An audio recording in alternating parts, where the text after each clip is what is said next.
Welcome everyone. This is the workshop that I'm going to be giving for TESOL France. Thanks, Ross.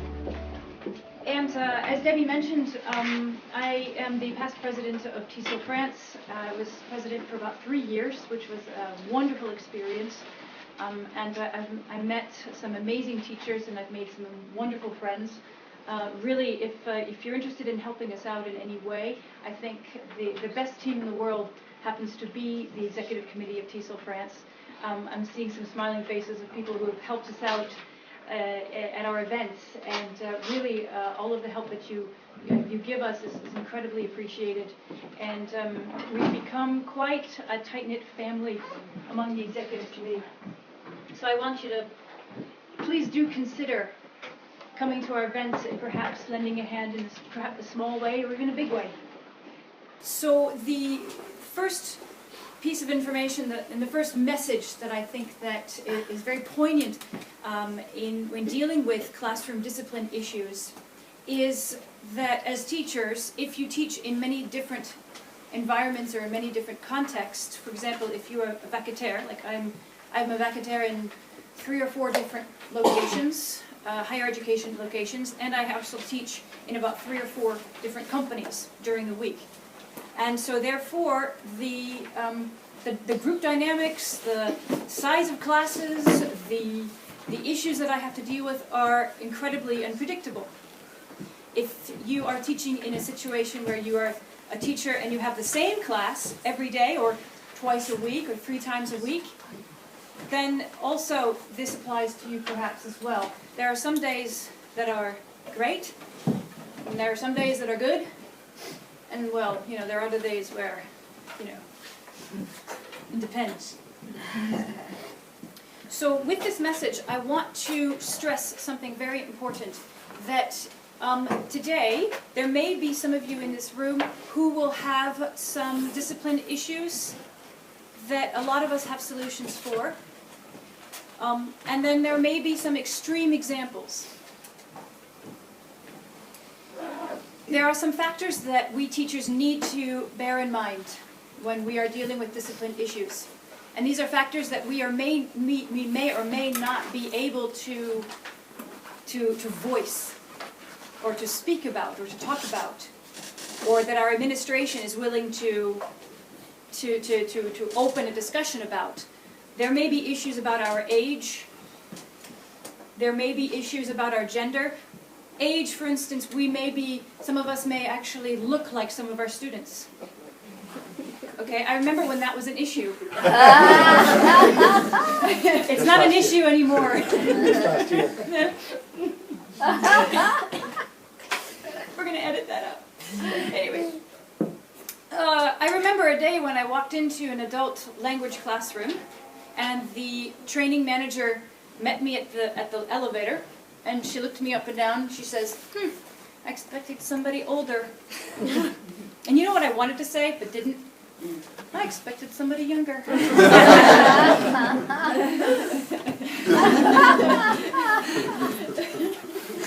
But I didn't say that, I just thought it. Our gender, yeah, okay. I've had situations where, for example, I've had some really, really tough classes, and it's just, I've been pulling my hair out, and then my male colleague will go in, teach the same group, and it'll go with flying colors. It's like, dude, what the hell? What are you doing? What is it that you're doing that works? So again, I strike up that conversation with him. Is it because he's a guy, and he's tall, and huge, that the kids just realize they're not going to mess with him? It could be. So that's a conversation that I have with some of my male colleagues. Our nationality can be an issue because we may be dealing with discipline issues in which the students are speaking a language in a very inappropriate way that we don't speak as a native language. And we may or may not be able to identify when they are using inappropriate language. So that's a very scary feeling, the unknown. And finally, our color can be an issue.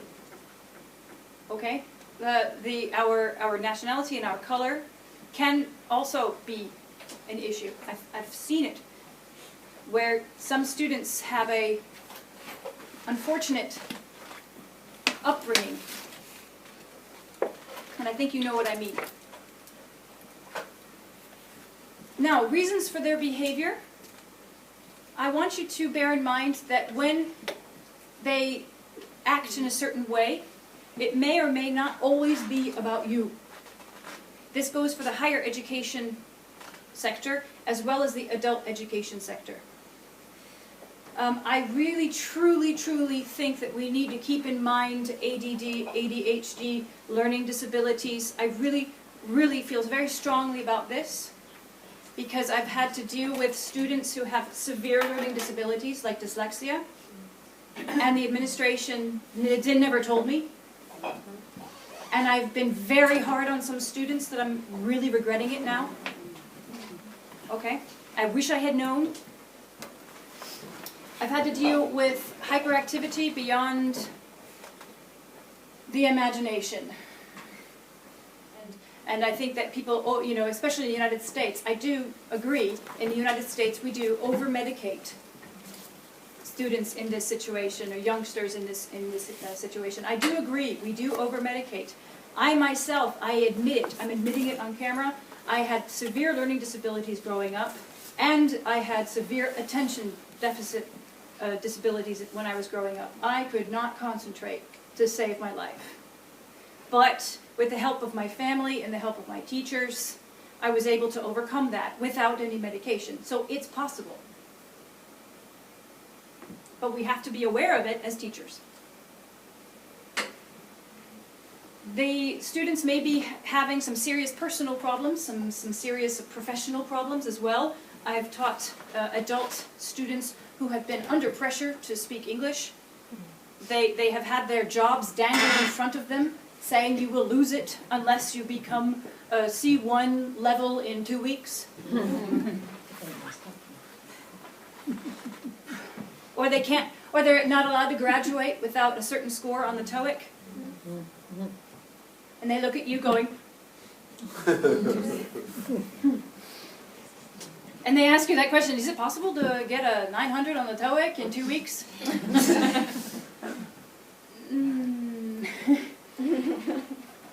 Their past may be an issue, okay?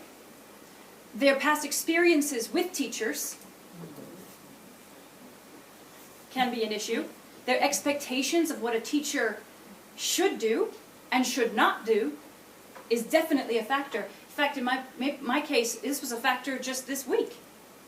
I had an adult student who just popped in front of everyone in class and said, I don't like the fact that we're having to speak in groups all the time. I would rather have you, the teacher, stand up in front of everyone and speak to us because I want to hear a native speaker. I don't want to hear everyone's mistakes. I felt the boiling of my blood because I was like, how dare you, how could you possibly say that? But then it dawned on me, a day later after I cooled down, that yeah, she had this expectation of what a teacher looks like, smells like, walks like, sounds like. And I obviously wasn't meeting her expectations. So this is a conversation she and I are going to have at some point. Their culture can definitely be an issue. We can have some multicultural classrooms in which 2 students can be from countries that are at war. And that can be very delicate.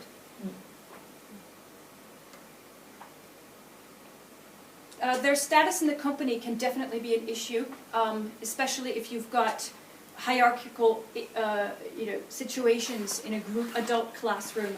For instance, if you've got the boss who is in the room with the subordinates. That can definitely affect their behavior.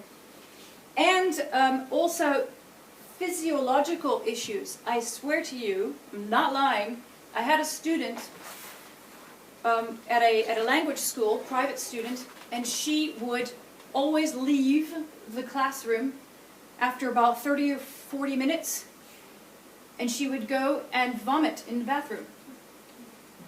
This is true. She was not my student. I heard that this was the case. At every single class, this happened. And we're thinking, maybe she should have a pregnancy test or something. But no, it was, and she was falling asleep and she was exhausted, but she would be fine before the class. But it's like about 30 minutes in. So we found out, actually, the Americans in the room are going to really, really like this.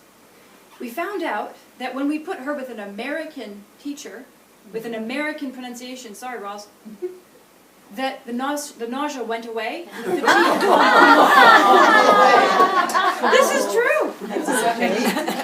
This is true. This is absolutely true. We tested her ears because it was in a really interesting language school that you can test their ears and test their ears' ability to adapt to certain frequencies. And it turns out that she became nauseated if the voice went above a certain frequency. And the American teachers in the schools, we all spoke with this very low monotone voice. And it was below a certain frequency. We tested the teachers and we tested the British teachers, who were all speaking like this. Really? This would drive me crazy too.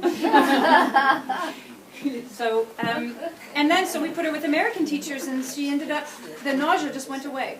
Wow. Amazing. It's absolutely just, wow, it was flabbergasted. This is a true story. Then there may be situations when, it is about you. Okay? There is a real phobia out there called Ingloprophobia. This is the reaction of what I always get at a dinner party. When they say, qu'est-ce que vous faites? What do you do? You know, dans la vie? I say, I'm an English teacher. And they go, ah bon? D'accord. Bye-bye. So yeah, there's a real phobia for the English teachers. You need to be aware of this. Your accent could be an issue. I've had students who say, look, you know, I'm really sorry, but I don't understand a word you say. But when you bring her into the classroom, like her, who's the British teacher, the Irish teacher, the Australian teacher, put her in front of us and we understand everything. And of course then I get kind of, okay. There may be a situation when you could be not pushing them enough.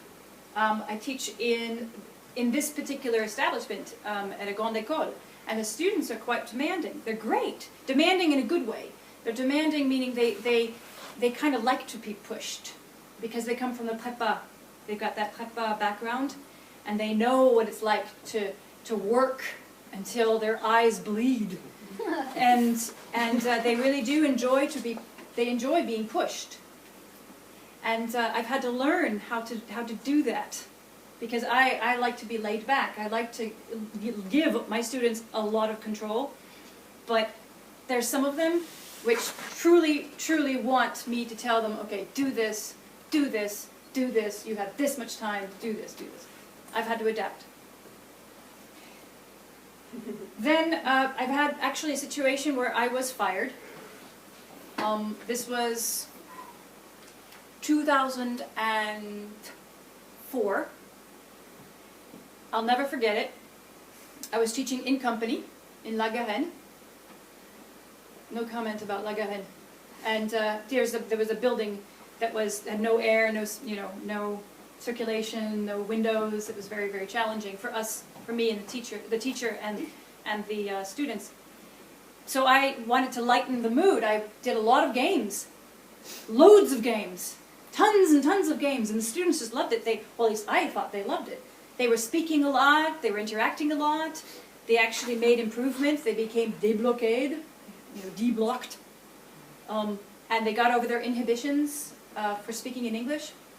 But then I got a phone call from the language school saying, we're going to have to remove you from that assignment. What? We were having such a good time. She goes, that's the problem. Because there was one student who, again, for hierarchical reasons, decided that they were having too much fun and it didn't feel like a classroom, and he asked for me to be removed off of the course. And because he was one of the top bosses of the company, the language school kind of had to say, okay, fine, we'll give you, and that was before I knew how to defend myself and defend my pedagogy. So, and I cried for a week. I really did, because I absolutely adored those students. But I realized something, a light bulb went in my head, and I said, yeah, maybe I didn't do enough teachery things. I didn't do enough grammar lessons. I didn't do enough, classroom work, so to speak. It was all fun. I admit it. It was all fun and games.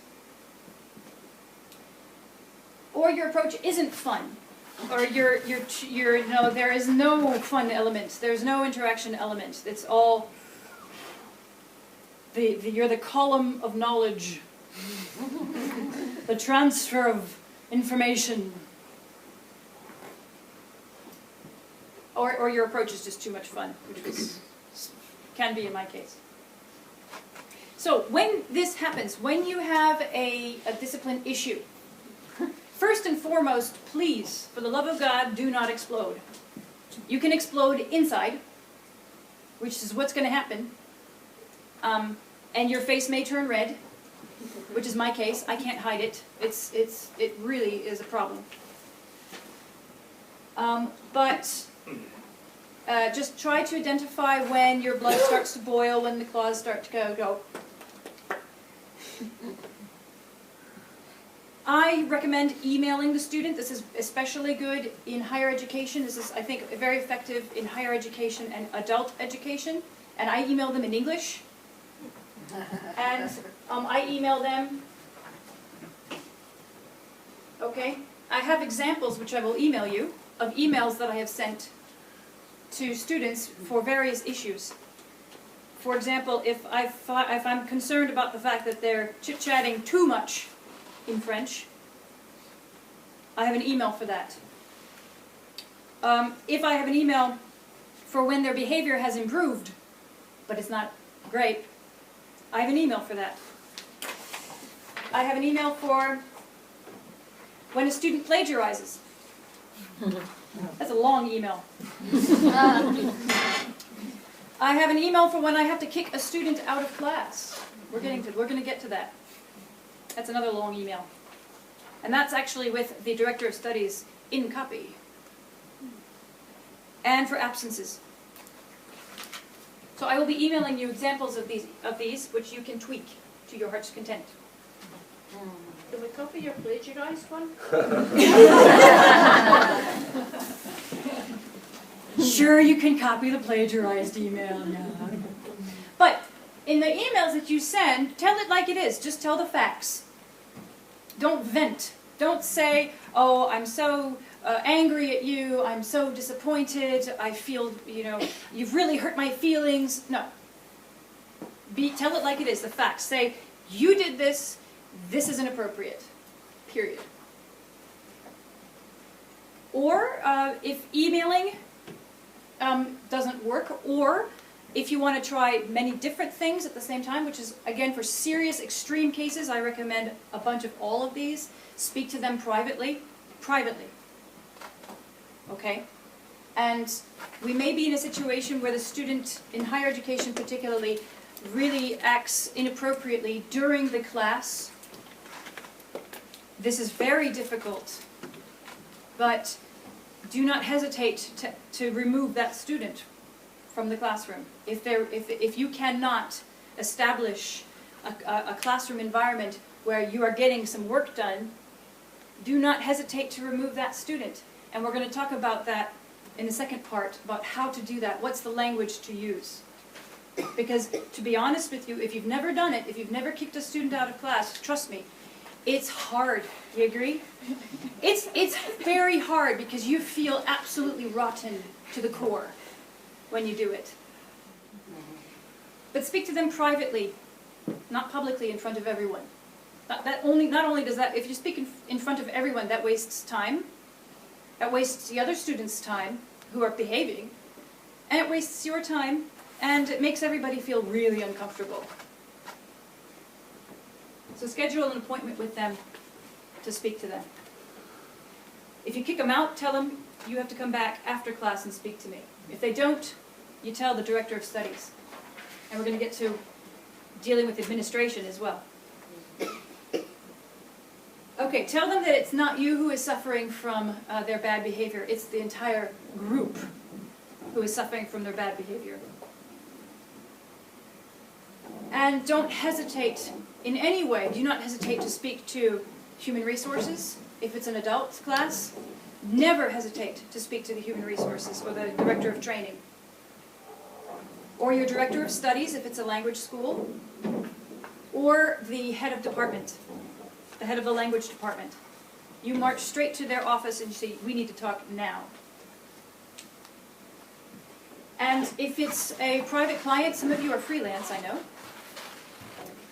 If you have private clients with companies and you have an issue with an adult student, and you go to the director of training, responsable de formation, and have a chat with him or her, one thing that I recommend, if you fear that the outburst or the behavior is related to your own pedagogy, my recommendation is to ask for an internal quality control survey of that particular class. Because it could be that that student, in my case, for example, this past week, I'm concerned about the fact that this student has spoken up. And my concern is maybe she's just the one who has the nerve to speak up. Maybe she's the one who's got the guts to speak up on behalf of the rest of the class. So I do need to take action. I do need to ask the director of training to help me to determine if this is an individual case or if the rest of the class really truly agrees with her. Because as a business owner, it's my responsibility to provide the best possible training that I can. Okay, if it's about you, have a chat with them right away. Or email them right away. Suggest changing teachers or classes. This is if you work for a language school. Because honestly, I'm a firm believer in this. Teacher A is not necessarily appropriate for class A. Teacher B may be a better teacher for class A. It's all about rapport, connection. I study voice. I study singing because the reason I like to study singing is because it's an excuse to yell at someone once a week. It's great. It's a wonderful release. But in my lifetime, I've been through 5 voice teachers. And only 2 of them have I really clicked with. It could be my problem. It could be my fault. It could be theirs. I don't know. But I have finally found a teacher that I really truly click with. I love it. I don't want to let her go. Same thing goes for language training. Consider changing the syllabus. And ask for feedback. Always ask for feedback from the HR, from the director of studies, from the language department. Find support in any way you can. In each other as well. That's what today is all about. Okay, I'm going to give you some problems. They're going to go from relatively light problems, in my opinion light, excuse me if I'm being direct here, but some of the issues in the beginning, these first couple of issues, I've learned to deal with, and now they don't faze me anymore. And then we're going to move to issues that are a little bit more intense. So, we've got some issues, talking out of turn. We've got, for example, you've got a group class, and you say, Anne-Cécile, what do you think about this? We give a subject, what do you think about the American election? And Jean-Pierre speaks up and tells us what he thinks about the American election. But you didn't ask Jean-Pierre, you asked Anne-Cécile. There's one example. Happens all the time.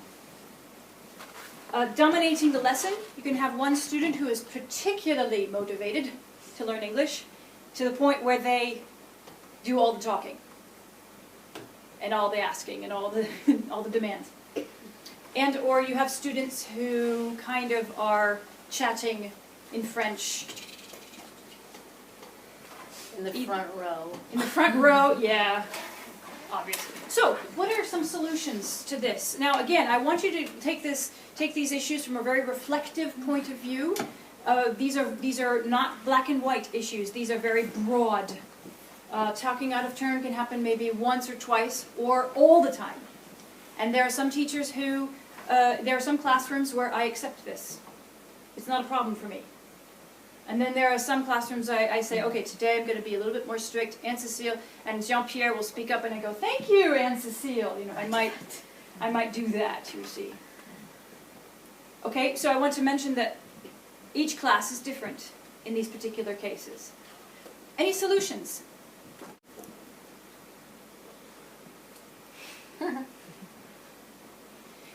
Denny.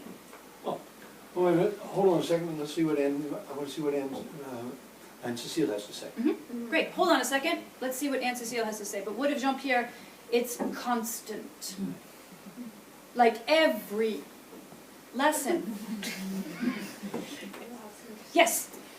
I find, at least in my higher education classes, the problem is that it's such disparate levels, and the person who's usually dominating the lesson is often the best person in the class, which is actually better than when the best person in the class is the troublemaker.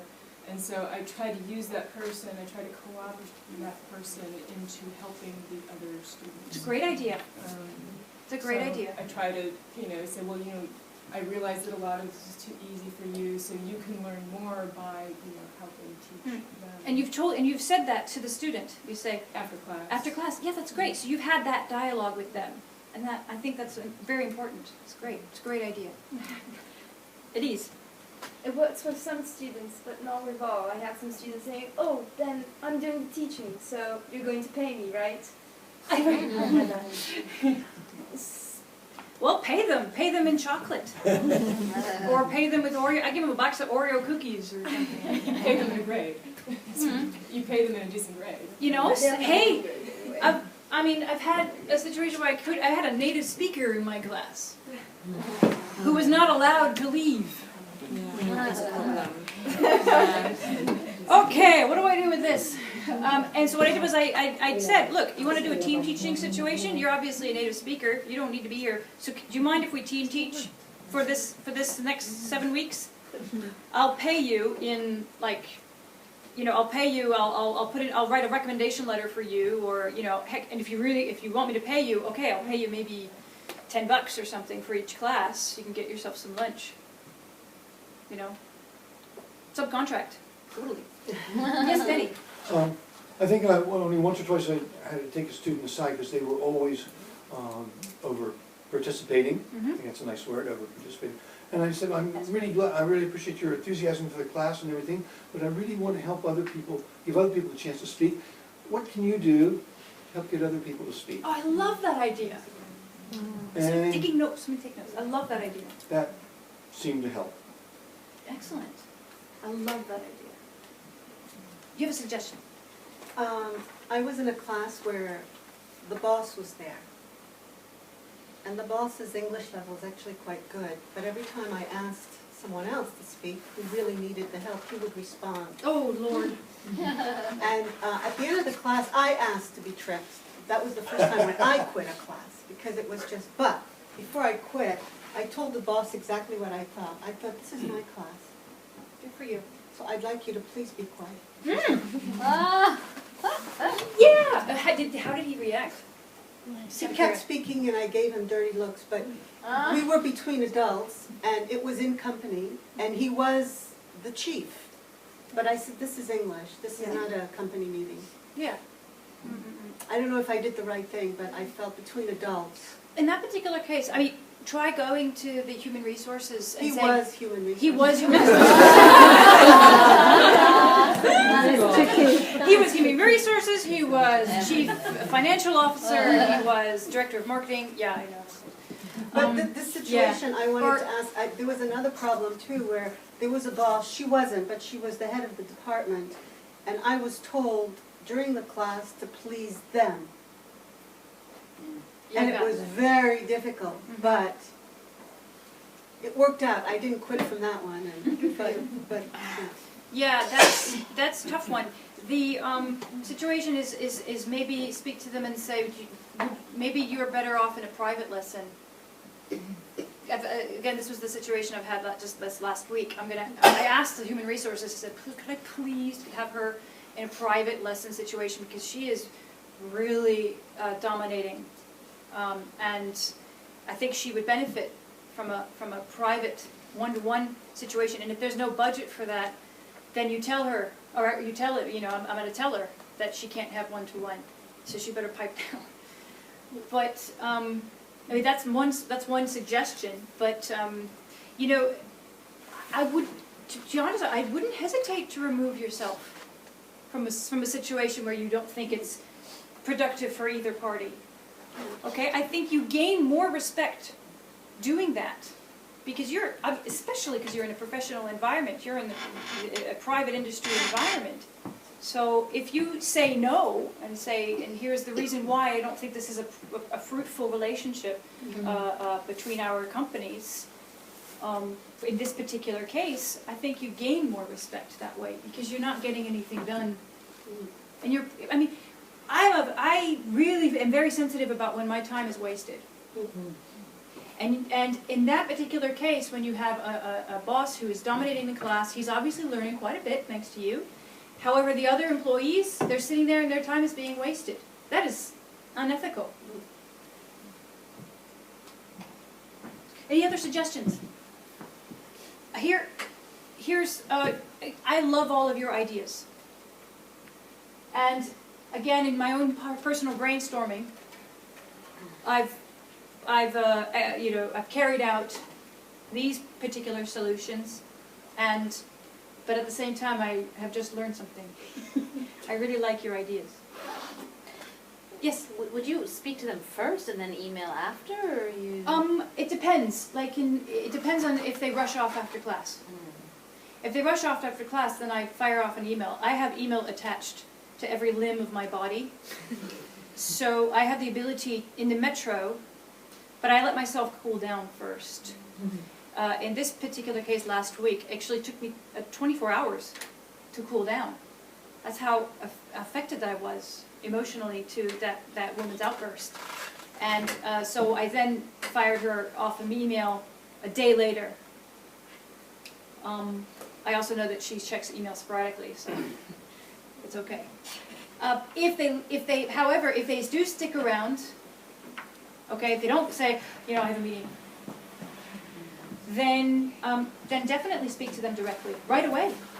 Okay? Their boss would, if they acted that way in a meeting, their boss would say, hey, can I have a word? Okay? Try teaching them, can I have a word? The collocation, can I have a word? Then that way they know that you mean business. Okay, higher education. Let's change the context.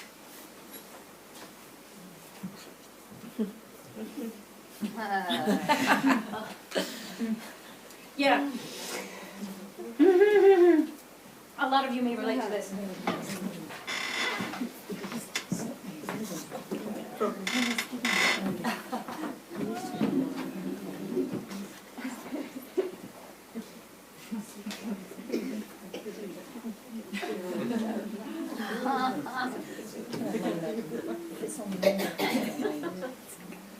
Okay, or okay.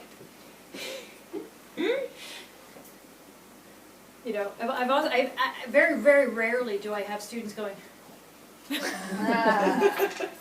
I had one Chinese student who sat in the way back of the room, so he could go. Poor kid was exhausted.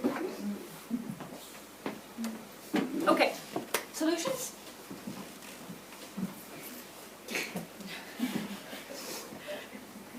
Yes, ma'am. Students working in pairs or small groups sometimes, especially pairs, then they're not going to, they usually pretty much interact 50-50. Mm-hmm. Usually, yes. If there's a good mix.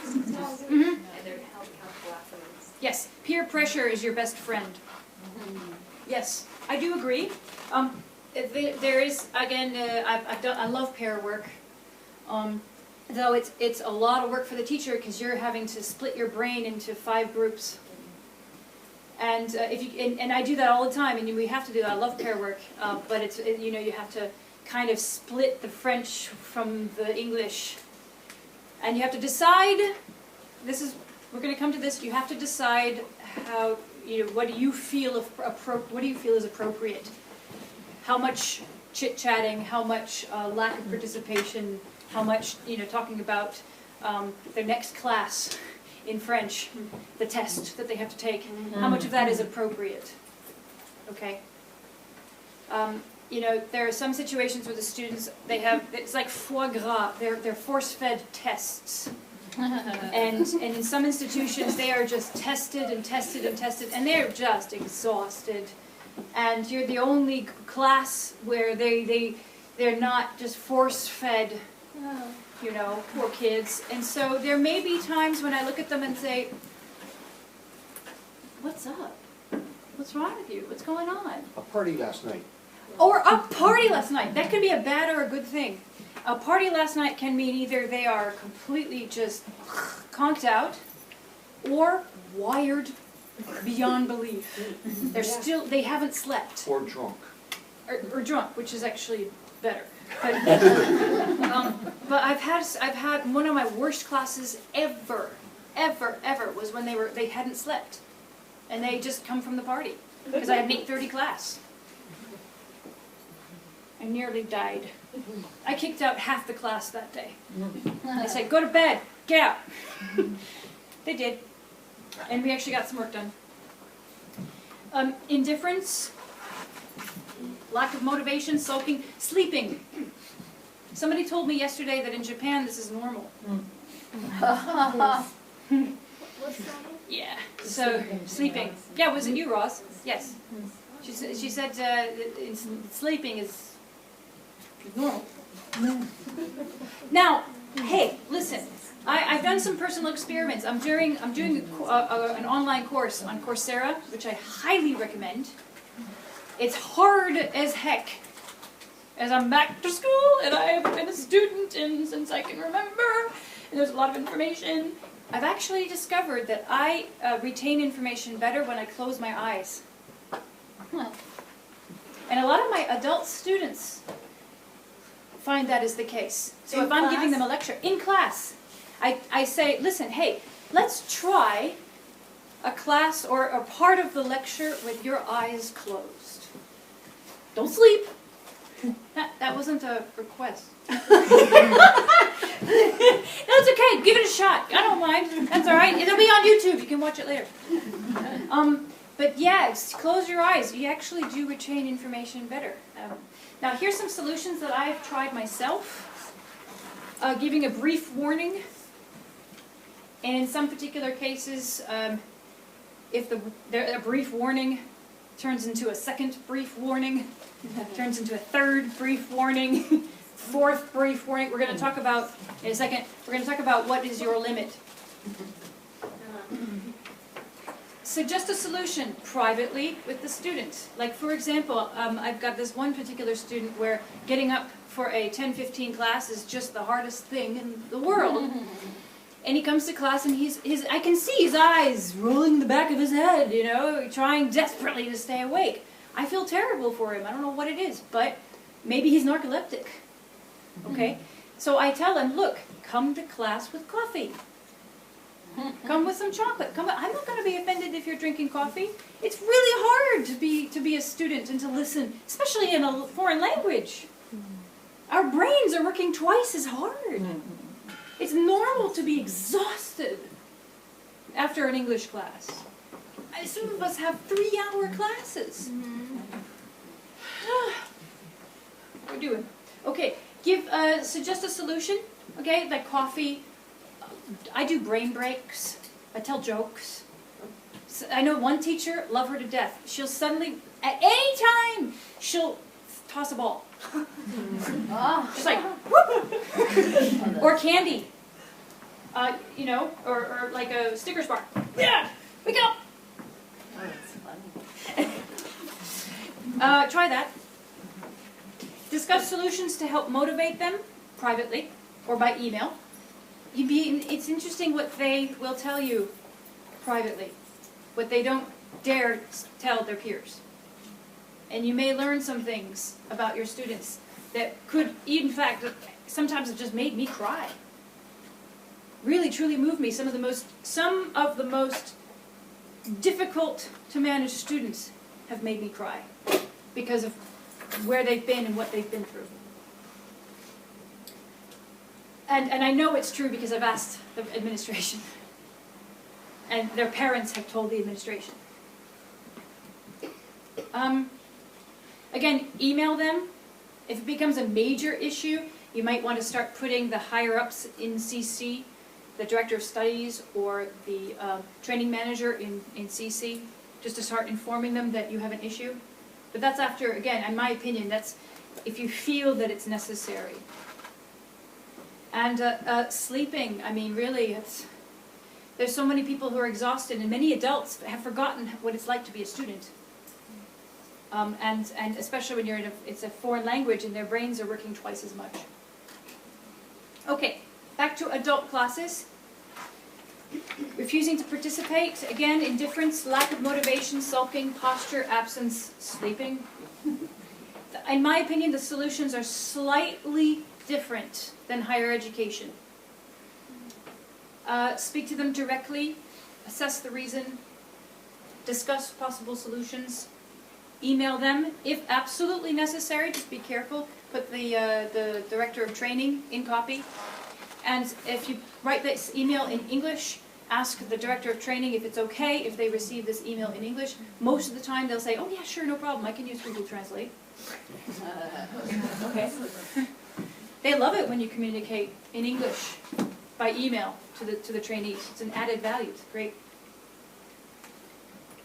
Now, as I said before, maybe suggest a quality control survey of the group, of the class, because if there really is major indifference, try to find out why. It could be about you and it could be about them. And I don't know if you were at our conference last November. Tom Farrell was our plenary speaker. Brilliant. You need to watch his plenary session from IATEFL. I'll give you the reference at the end. And he does something very interesting. At the end of every class, he hands out a little index card to every student, and he asks them, what do you think you learned? Just one thing. What do you think you learned? What did you like? What did you not like? And he finds that when he does this, initially, they don't say anything. Most of the time, in the very beginning, the students will not be honest with you. They'll say, oh, it was excellent, it was wonderful, it was fantastic. But then, after he does it again, and again, and again, after about a month, they start to get a little bit more honest. And he learns some interesting things. And he says, look, you can be as direct as you want with, I can handle it. And he's able to improve his training because of that. That immediate quality control. Okay? And I want to mention cost of poor quality, especially for adult training, especially for the freelancers, the travailleurs indépendants, or the auto-entrepreneur in this room. Just out of curiosity, travailleurs indépendants? Good. And auto-entrepreneur? Yay, good. Awesome. So if you're dealing with direct clients, direct companies, cost of poor quality is a nice little catchphrase, or COPQ. And if, for example, if the training is not a very good return on investment, this is something you need to assess. You need to be honest with yourself and honest with your students. If the adult students are not truly investing enough time to improve in English, or if they're just using the time, your time, and the other students' time to sit in the class and fiddle with their cell phones. I've had it. Where they're on the clock, you know, those adult students. They're being paid to be there. So it's an investment on the company's part. They're making a major investment in time and money to improve the communication skills of these students. And if you can put as much effort and energy as possible into these students, but they are not meeting you halfway, you need to be aware of this. and need to be ready to be frank with them and or the human resources manager. Because you will gain so much more respect in the industry if you are honest with the human resources manager. Okay. Phones. Okay, any opinions on phones, phone usage? Turn them off. Anybody have any rules? I confiscate. Whenever it's night, I Good for confiscate. you. I'm sorry. Okay. Renee, do you confiscate at the beginning of class or do you confiscate? No, when they use it. When they use it. I don't want them to use it. How do you know they're using it? Like, I can can't see. I can see. They're here, they're, okay, man, they have it. The girls will have their bag.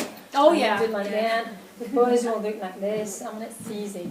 Yeah, I love that, the bag trick. Oh my God. Or scarf. The boys will have a scarf as well. Scarf, bag, sweater. Absolutely. Those big, ugly, goofy jackets that they're wearing now. Helmets sometimes. You know? Marshmallow jackets, I call them. Any other rules? Any other? Yes. What we sometimes do is we ask them to put them on the table. Everybody has to put their phone on the table so we can see them. So if they want to make a call, we're going to see it. And then we take the phone off them if they make the call. And it has to stay at the front of the class until the end. What if it vibrates? And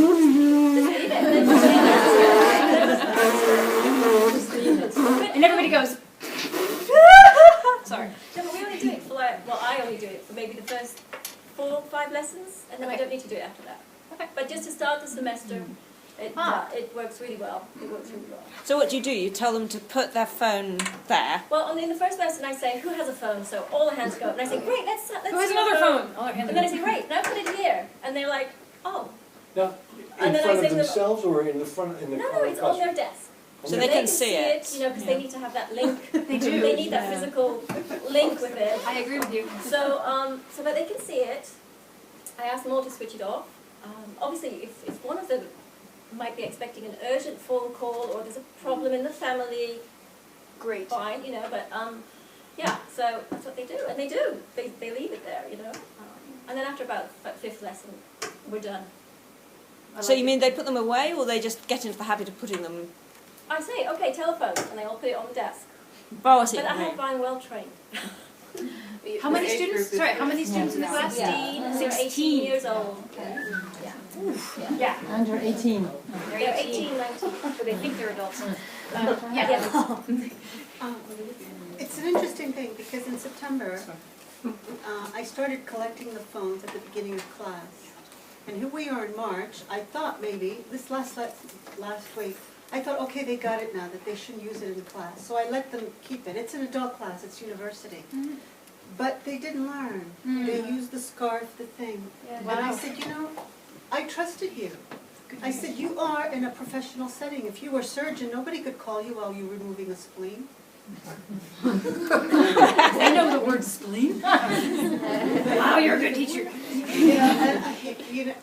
But they understood and they says, oui, madame, it's better that you collect them. Wow. They want that country. They want to be under control. And They want to be. You know, at 20, I don't want to control them anymore. But I was surprised. They didn't get it. Yeah. And unless I control it, they will use it. Only for that class. Master's level, they can control it. Yes. So this is L1, is it? Is it L1 or L2? Threes. Yeah. Yeah, but once they get to the master's level, it's interesting. I agree. They got it. Is there an internship in between their L2 and their masters? Because sometimes the internship, they come back and they're like, I'm a business person. I wish. Yeah, they feel awesome when they come back from their internships.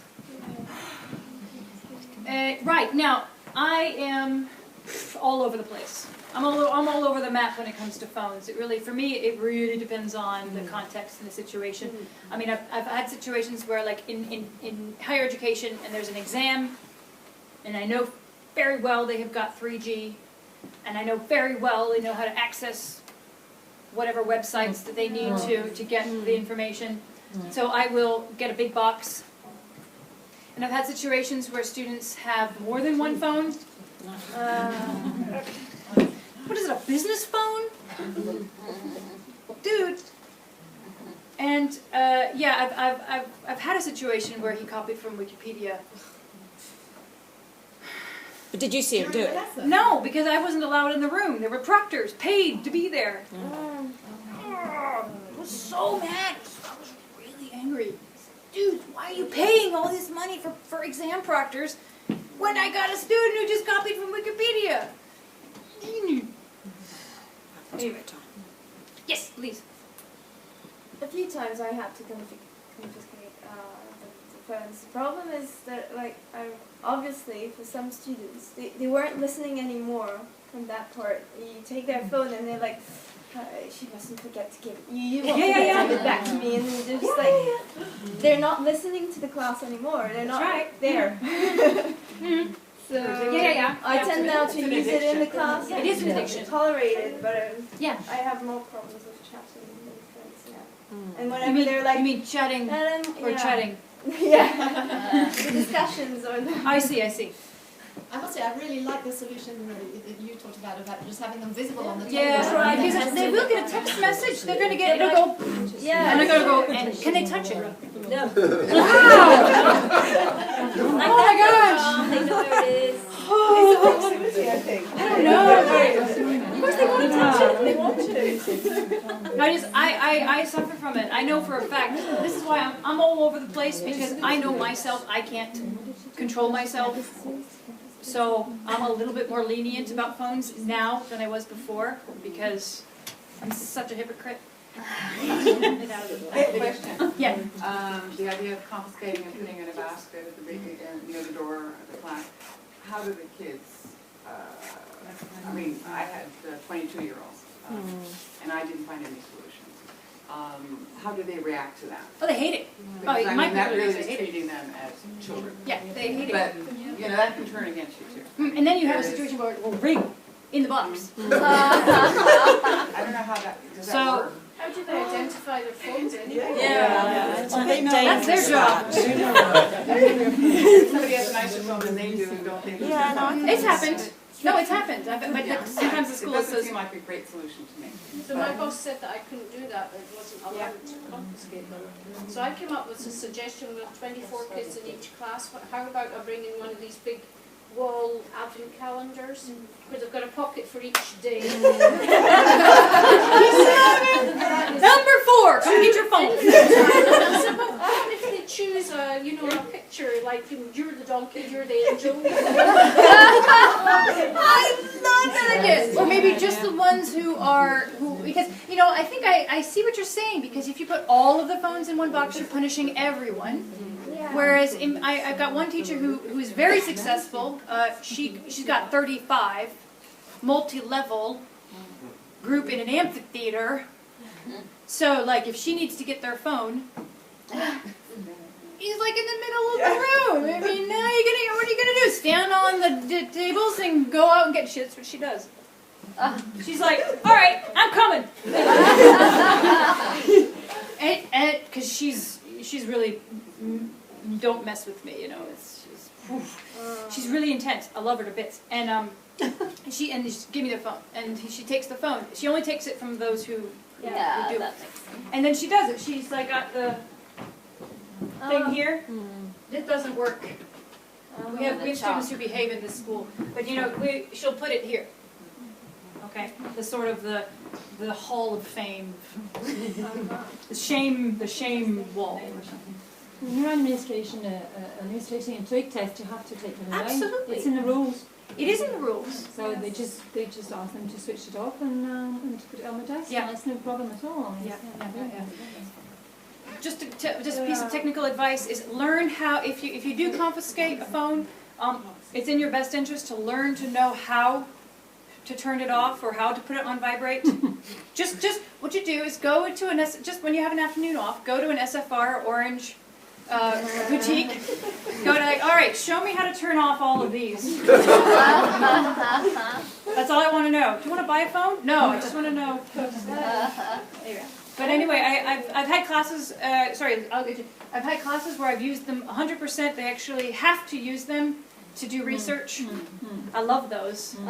They absolutely have to use their phones. Or I say, you absolutely must text this person over here, text this person, or I use Edmodo, which is an iPhone or a smartphone app plus website, and here I can write it down.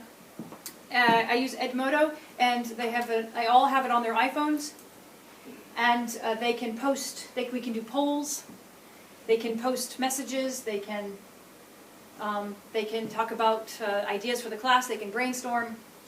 It's really cool. So I like incorporating cell phones. And I also say, look, to my students here, I say, look, you know, you can have your cell phone, but it's got to be on vibrate. And if you get a call that you absolutely need to take, you need to use this phrase, sorry, I need to take this, and you leave. Just go out. I'm not going to make a big deal about it. Okay? When you guys go to your internships this summer or next summer, you're going to have to deal with this. So let's start dealing with it now. Everybody's got a cell phone. I mean, the only person who's not going to take the call is me. Elise, do you have, before we move on? No, just two things. There's an argument from the students, so why they have and why they need their cell phones is usually because they need to have time, and especially. But now I just come with a big clock, especially for the exam. Okay, now we get to the hard bits. We get to the tough part of the seminar, and okay, we've had, in my personal experience, I've had to deal with some pretty tough issues, pretty tough situations. I've had, and actually, I'm not going to go through. I'm actually not going to describe them because we don't have time, and I want you guys to have a break.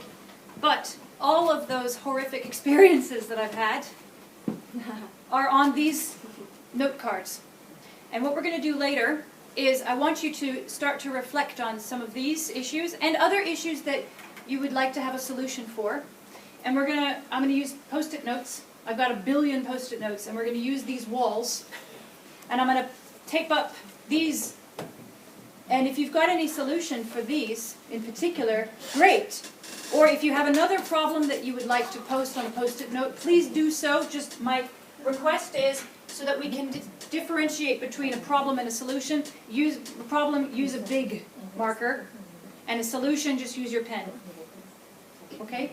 And I'll take photographs of all the solutions and the problems, and I'll do a write-up after that. But so if you have a lot of issues today, great, but I want you to also contribute some solutions. But just one in particular. How should a teacher handle one student from another class running into her class to slap another student hard and running out?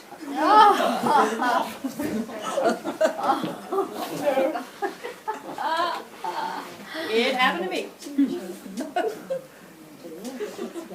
You're the one that got slapped, or? No. I know how to defend myself, don't worry. Well, thanks for the warning. Okay, what should the teacher do if the disruption escalates and the class explodes into multiple colonies of disruptive behavior?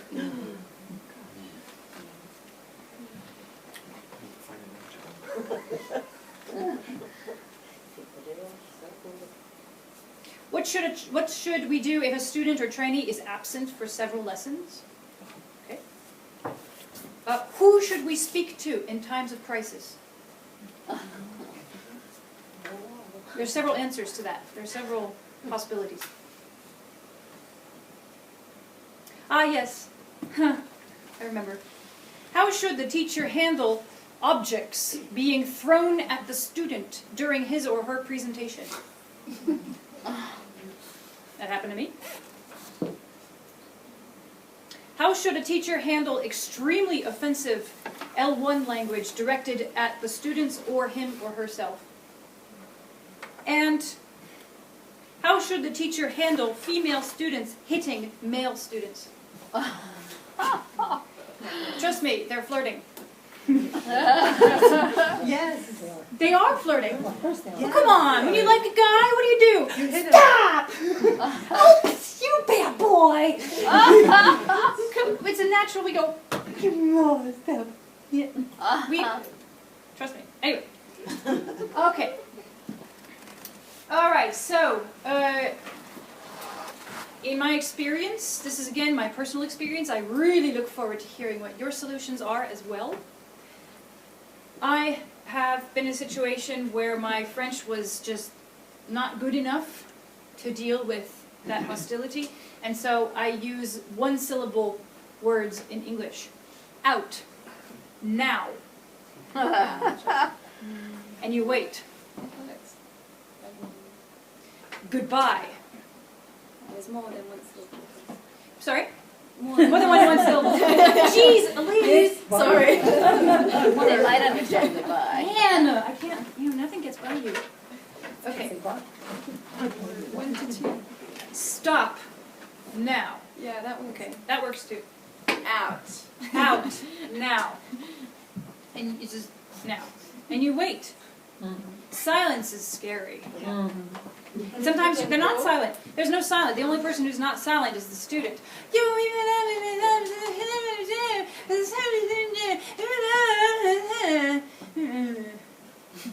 Now. Now. And we're going to talk about what do you do when they refuse. Okay. You email them. Okay, when they finally do leave, it may take 5 minutes. Okay? It may take 5 minutes. And in which particular, like, okay, swear to you, this happened to me. Student was being very, very disruptive. I said, out, now. His little girlfriend next to him saying, no, no, no, you can stay.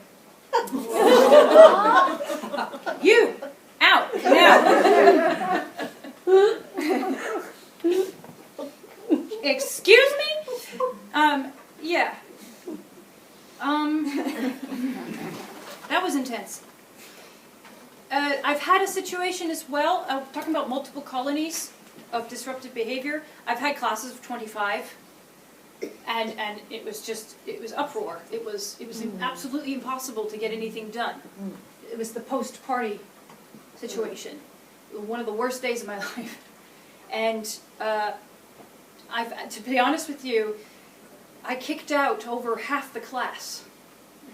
Okay? And it was only until half the class was done and there was 10 minutes left on the clock that we actually got something done.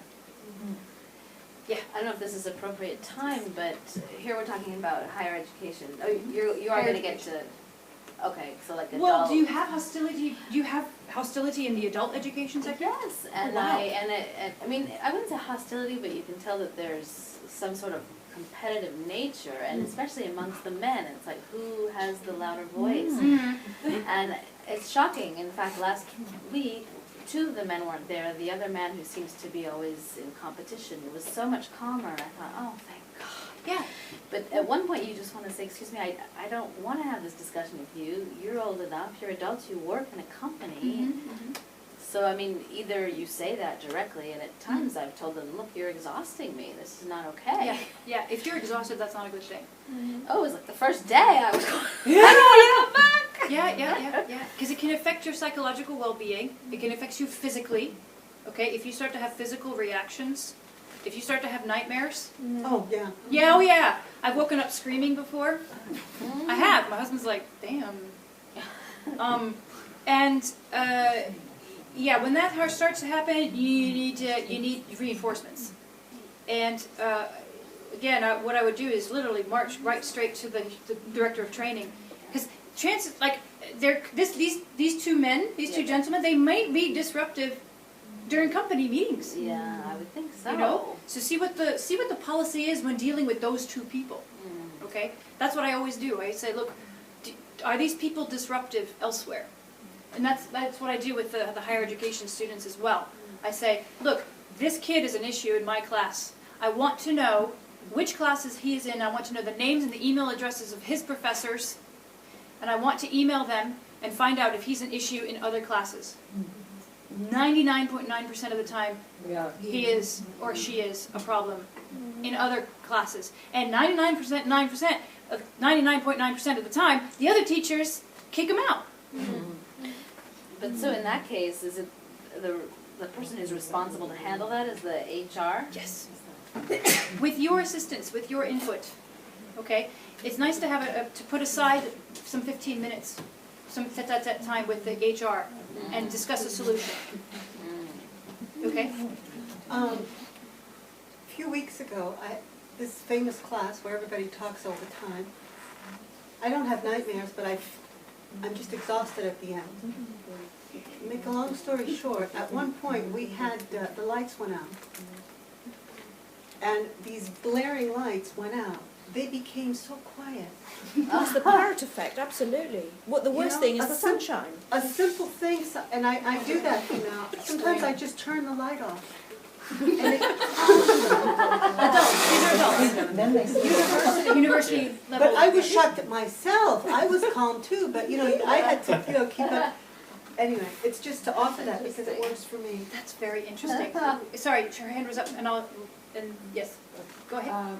Very interesting. Behavioral problems. I never wanted to go to the administration because I thought it was something I should handle, but it's probably a good idea in some sense.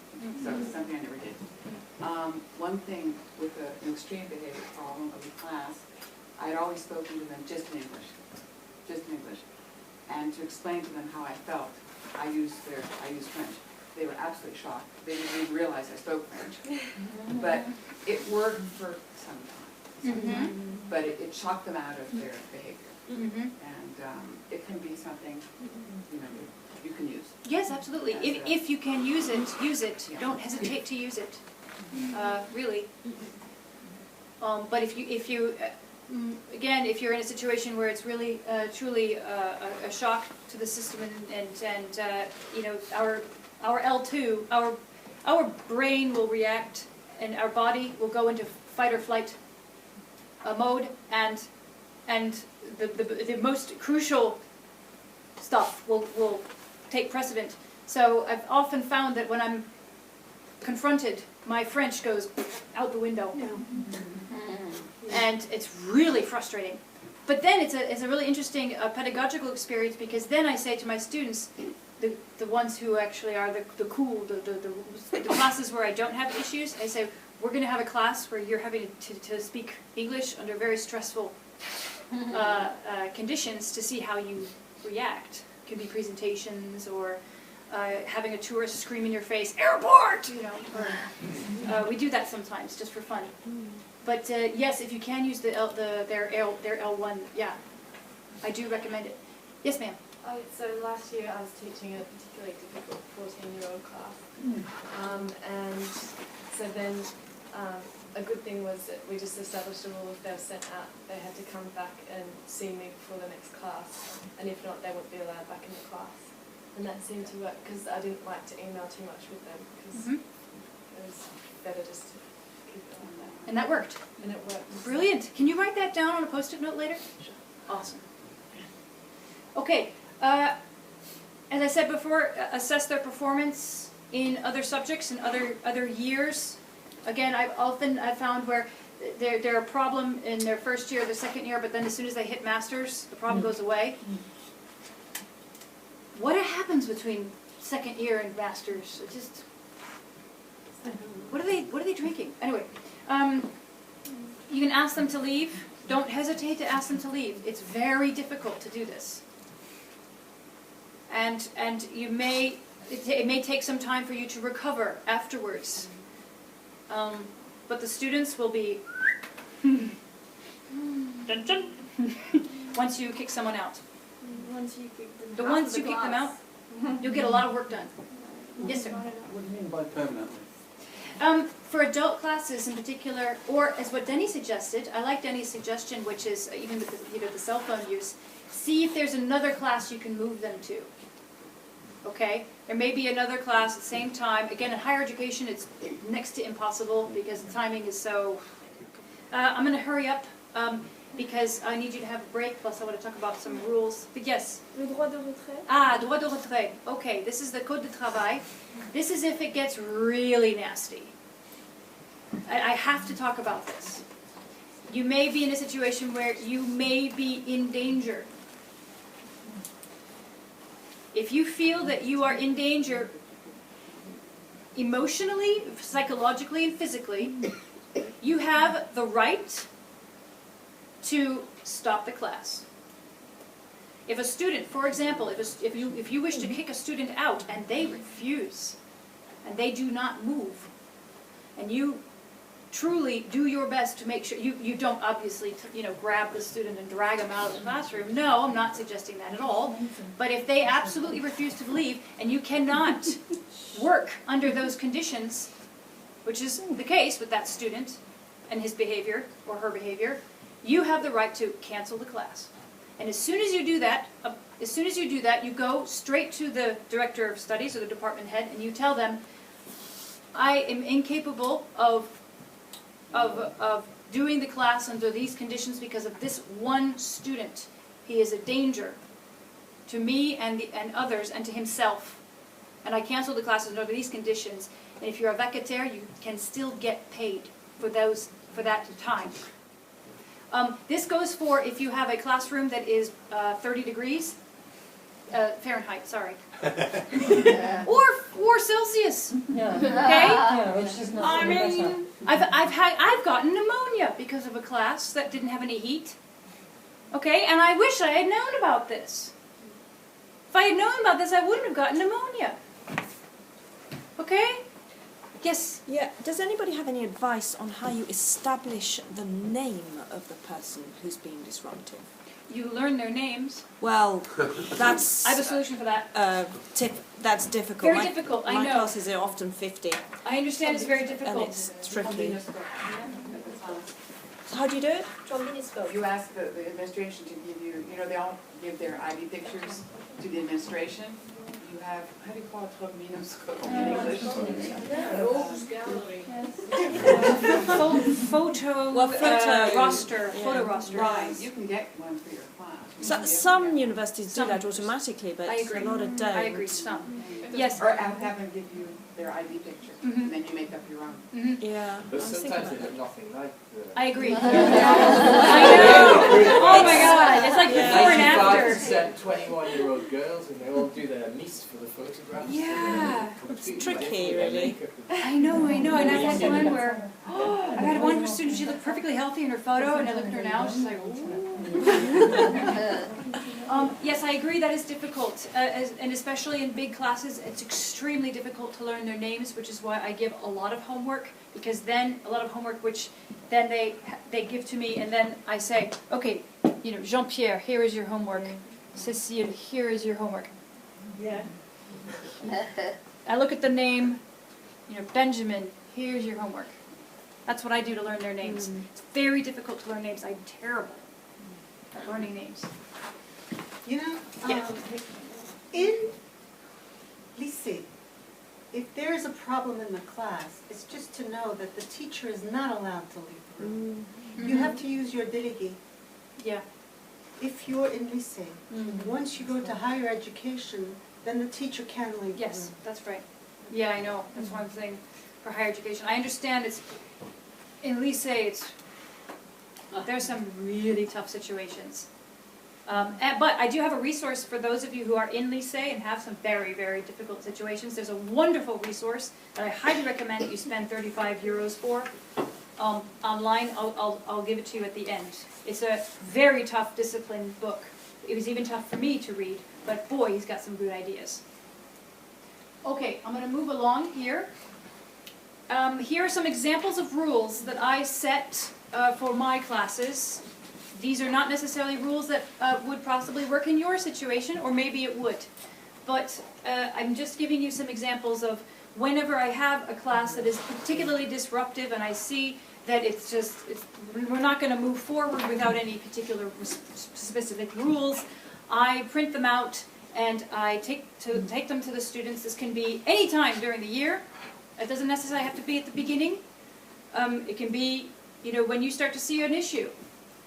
Or after midterms, when you come back from Christmas, hand it to them and get them to translate it from English to French and then sign it.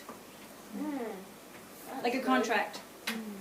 I've only had one class refuse. They mutinied. They said, we're not doing that. We're not following these rules. I said, yes you are. And I got the head of the department involved. But that was a class that was an issue for every year, for every teacher. And I got them that year. We watched a lot of movies that year. Okay.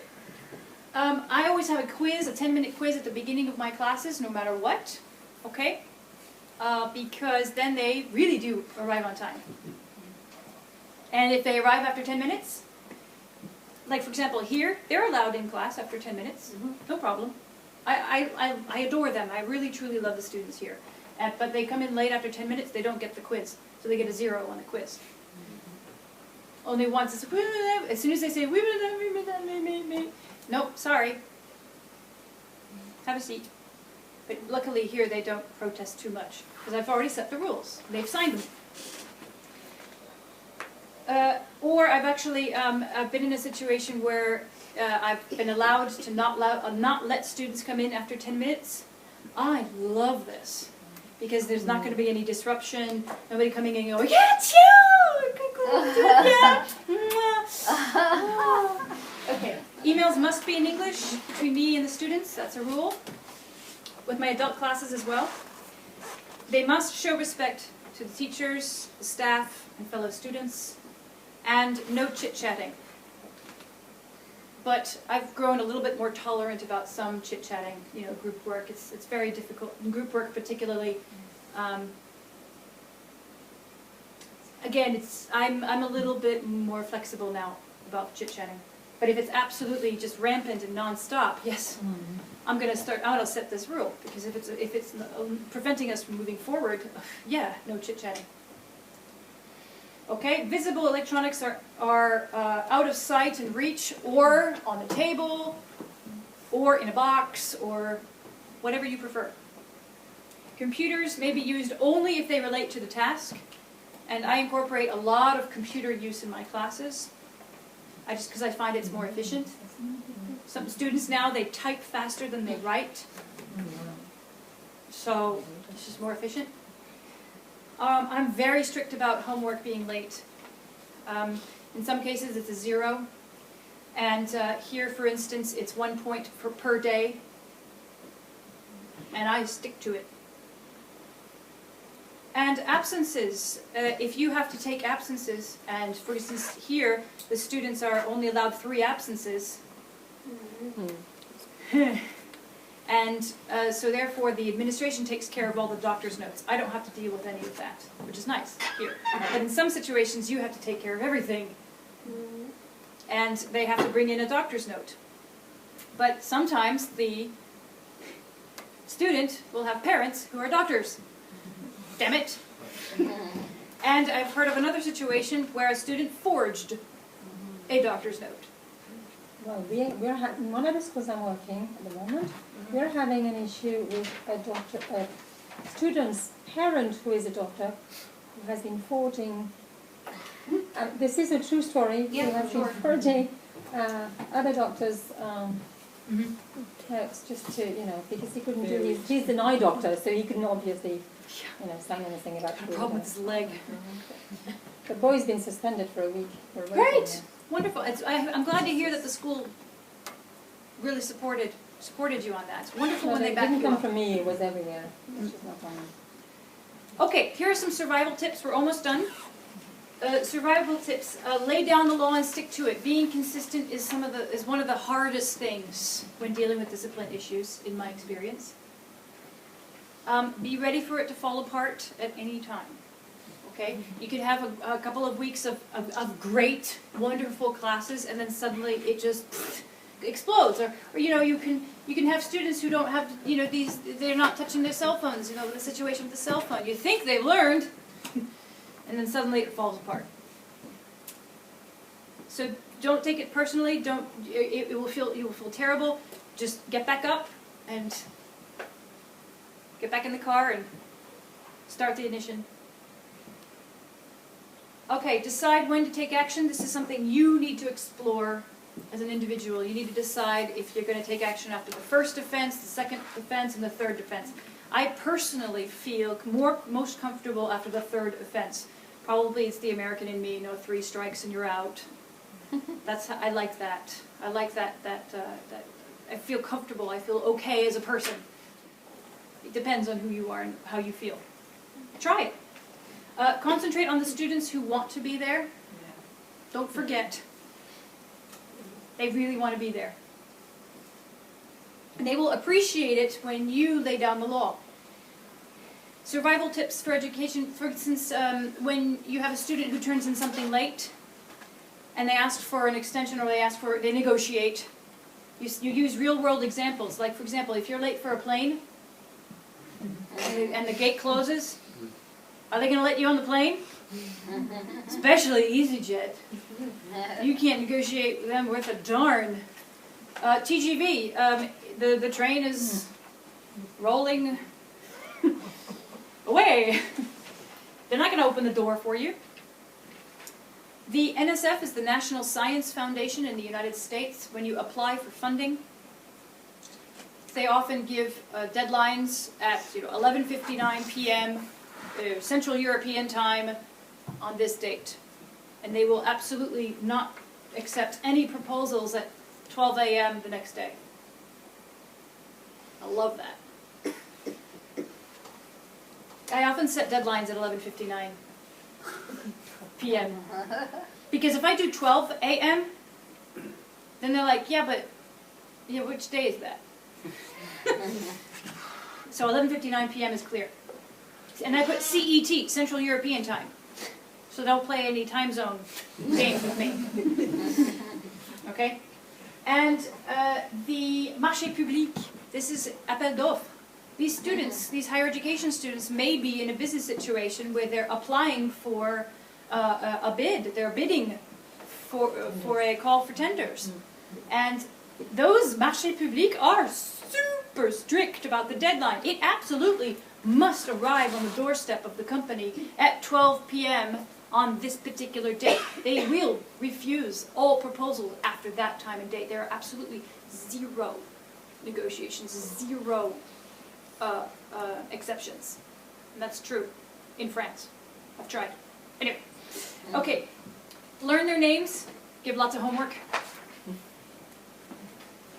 Cool down exercises. I like at the very beginning a quiz. It kind of brings them focused. Very short vocabulary quiz at the very beginning. Some of you do presentations? Do you do presentations? Yeah? Okay.